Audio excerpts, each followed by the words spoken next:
So, where did all this awesome goddess deliciousness go?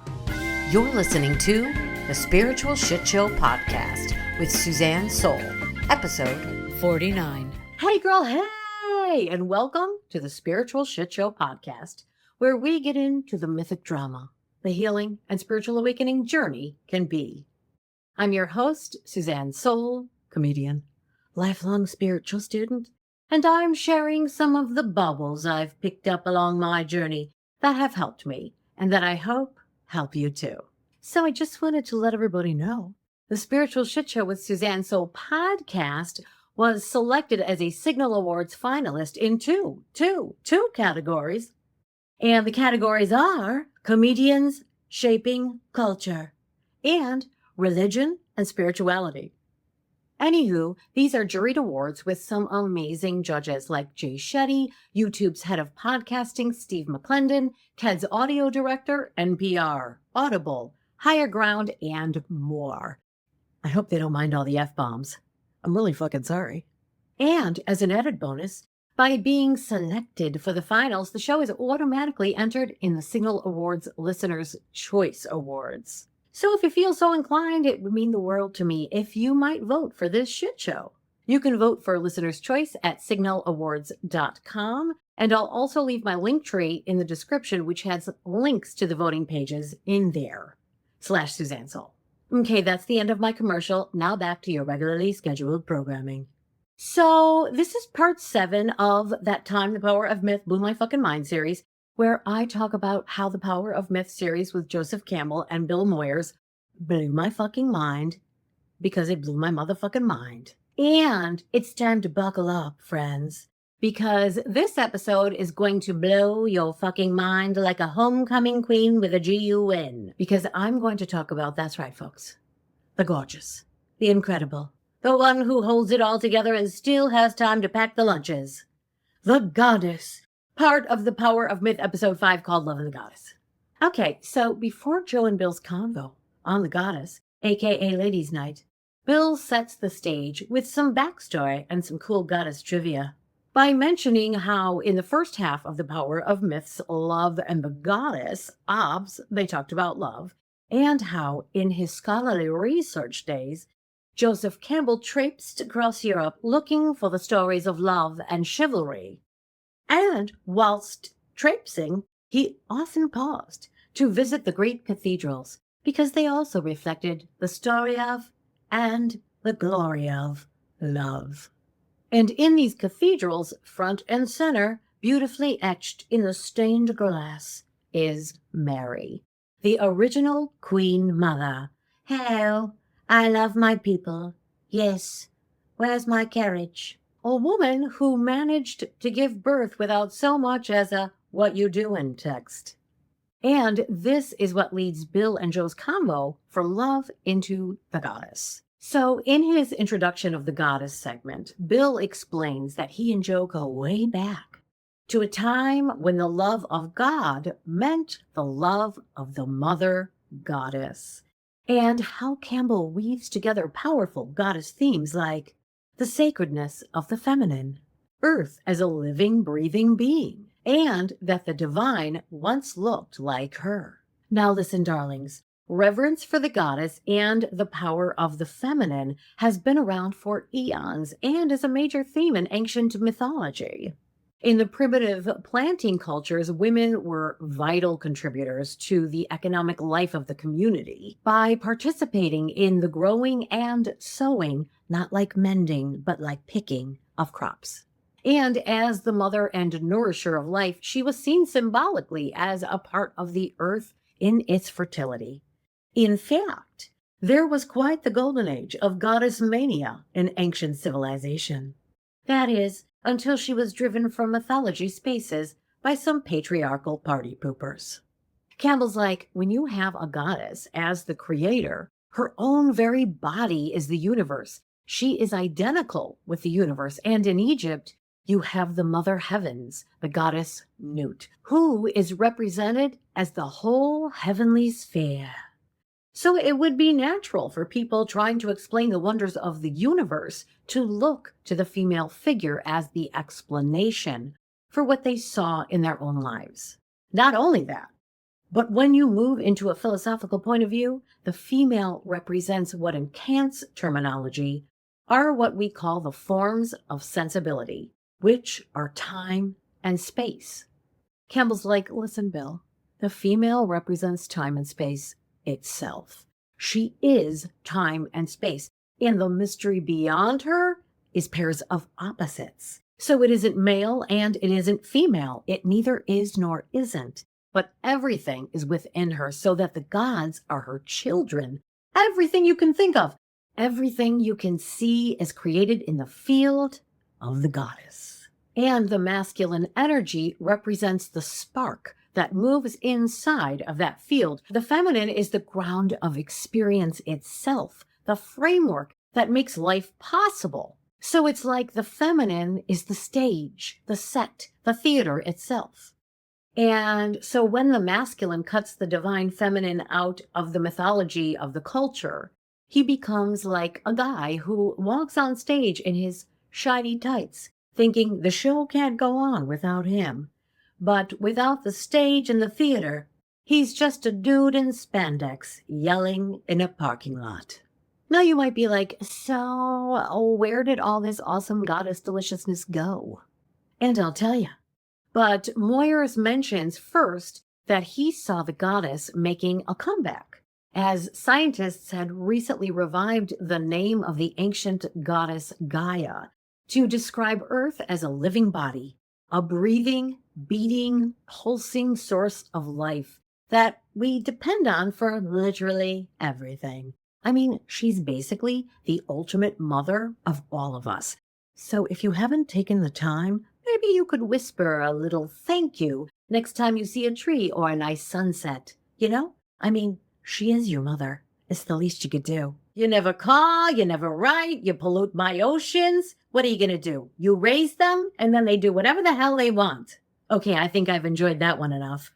Back to Bill and Joe. But first, I'll tell you, as I have been taking a deeper dive into the goddess pool, it's like I stumbled into an ancient group chat that I think I should definitely be a part of. And the more I learn about the goddess in all her forms, the more I feel like something ancient is waking up inside of me. Okay, so no punches are pulled when Moyers starts his conversation with Campbell by asking him, the Lord's Prayer begins, Our Father, which art in heaven. Could it have begun Our Mother? And Joe's like, hold my beer. He says this is a metaphorical image, a symbolic image, and to drive home the point that the father reference is a symbolic image, aka not your physical father, the prayer says, Our Father who art in heaven. But heaven is also a symbolic idea because where is heaven? It's no place. He's like, all religious and mythological images point to planes of consciousness, to fields of experience, potential in the human spirit. They are meant to evoke attitudes and experiences in you that create the conditions for you to meditate on and consider the mystery of the source of your own being. Yeah, okay, let's take a minute with that one. I mean, that is why he was Joseph Campbell. Okay, that's enough. We have a show to do. So there have been whole spiritual systems where the mother was the headliner, the source, the life giver, the one running the cosmic show. And it's a really big show. And honestly, she's kind of the obvious choice. I mean, you're born from her. She feeds you, holds you, keeps you alive. Your first experience of the world is literally a woman. So it makes sense that early myths saw the world itself as a kind of divine mom. Mother Earth wasn't just a poetic phrase. She was the whole metaphor. Oh, and get this. Mythology itself is the story of Earth. Like the actual Earth, nature, life, the body. That's where it all started. The Earth was the inspiration for the myth. Mother Earth, that is. So before there were holy books or religious hierarchies or 10-point belief systems, People were just trying to understand the world around them. The rhythms of the seasons, the cycle of birth and death, the moon, the harvest, the bleeding, the storms, the mystery, where babies come from. And so they told stories, sacred stories, to explain what they were seeing and feeling. That's why the earliest myths weren't about a dude in the sky. They were about the earth as a mother, life as a womb. The sacred was literally under your feet. The goddess comes in primarily with agriculture and the agricultural societies. Campbell says it's all about the earth. The human woman gives birth as the earth gives birth to the plants. She gives nourishment as plants nourish. So woman magic and earth magic are the same. You know what I mean? They're related. And the personification then of this energy, which gives birth to forms and nourishes forms, is properly female. And so it is in the agricultural world of ancient places like the Egyptian Nile, but also in the earlier planting cultures that the goddess is the mythic form that is dominant. Okay, so let's talk about the arc of the goddess in civilization, because it's not just a theme, it's a whole storyline. Starting with Act 1, in the beginning. It was all goddess, all the time. In the beginning, like the actual beginning, the divine was female. The earliest agricultural earth-based societies worshipped the goddess as the source. Birth, death, the moon, the harvest, the mystery, all her domain. There was no separate male god, no co-star, just a single mom doing it all. And then we have Act 2, the patriarchal takeover. This is obviously when the original show writers went off to create a new show because they already won their Emmys, so the producers had to bring in the B team. Anyway, a bunch of dudes show up with herds, weapons, and a lot of bad ideas. And we have the herding and warrior cultures, Semitic and Indo-European, roll in. And suddenly, the earth wasn't divine anymore. It was a land to be owned. And the goddess wasn't sacred. She was an obstacle to power. And the mythology?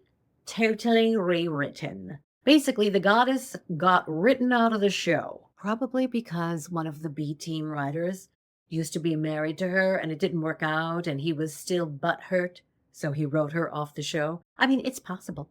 Anywho, Campbell says that in the early Hebrew culture, the goddess was so fully erased that the only time she's mentioned, she's called the abomination. I mean, is that necessary? But in cultures like the Greek and Roman, the goddess was still in the mythology, but now she was more of a recurring side character, because she was often sidelined, punished, or married off to someone with control issues and a thunderbolt. And so, how does a shift like this affect society, you ask? Well, let me tell you. When you completely replace mother with father in your myths, you don't just change the story, you change the psychology of the people who live with those stories and with that mythology. The culture shifts, the balance tilts. And the next thing you know, the divine feminine almost disappears entirely, which is why so many of us are just now rediscovering her. Okay, then we have Act 3, Divine Partnership, almost paradise. Because then came the dual divine era, where the goddess and the god shared the mythic spotlight, kind of. The producers were like, guys, the ratings are down. We need to bring back some of the feminine energy. I think you dialed it too far back. Now, obs, there were some sharing issues on the masculine side, as the goddess wasn't always represented as equal, or sovereign, or the protagonist, but at least now the feminine and the masculine were both actively present in the stories, usually as lovers, partners, or divine frenemies with creative tension. Think Zeus and Hera, Shiva and Parvati. They may have fought, but the divine masculine and the divine feminine sat side by side. And she had her own temple merch, too. Check out her online store. But seriously, though, Male and female energies existing at the same level is what seems the natural order. I mean, like, why would we even be here together then? I believe we're meant to exist in harmony and that we're more connected than we may realize. Because Moyers is like, hey, Joe, do we possess energies and characteristics that are both male and female? And Campbell's like, well, actually, the body does, my friend. And in the Chinese yin yang figure, aka the two intertwined fish like images, okay, they're not really fish, but you get it. Anywho, there's a light spot in the dark fish and a dark spot in the light fish, and that's how they are able to relate to each other. Campbell says you couldn't relate at all to something that of which you did not participate at all. That's why the idea of God as the absolute other is a ridiculous idea. There could be no relationship to that which is absolute other. So basically his answer to Bill's question was yes. Yeah. Okay, so in any culture, people take their cues from their gods. So if your god is a warrior dude, you build warrior cultures. If your god is a nurturing gal, you build nurturing culture. And if they share the world in harmony, good times for all. Now, during Act 2, which I just now renamed Patriarchs on Parade, the Hebrew tradition had completely replaced the goddess with the idea of a male-only divinity. And as the church lady would say, how convenient!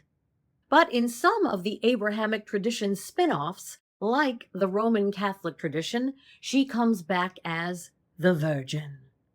I feel like by now the show writers were like the interns from season 1, and the sexiest thing they could come up with was, what about, okay, now go with me on this, the Virgin. And the other writers were like, it's 4 a.m., we have to put a script out, let's just run with it. And it obvs got some traction, because just think about it. How many 12th and 13th century French cathedrals are there called Notre Dame, aka Our Lady? There are a lot of them. Okay, so now Bill's like, hey, Joe, what's with this virgin birth thing? What does it symbolize? And Joe broke into song, like a virgin, hey, touch for the very first time. Anyway, Campbell's like, check it out, Bill.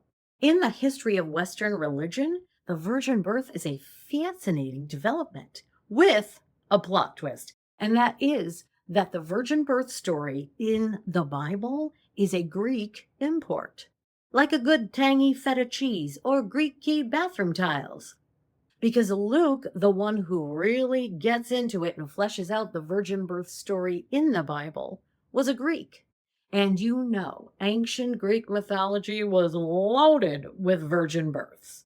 There were virgin births everywhere you looked. Stories, arts, rituals, you name it. Gaia and Erichthonius, Leda and the swan, Aphrodite and the sea foam, and on and on and on. And they told two friends, and they told two friends. So it turns out the story of the virgin birth wasn't actually invented in Bethlehem. But they did invent the overbooked hotel.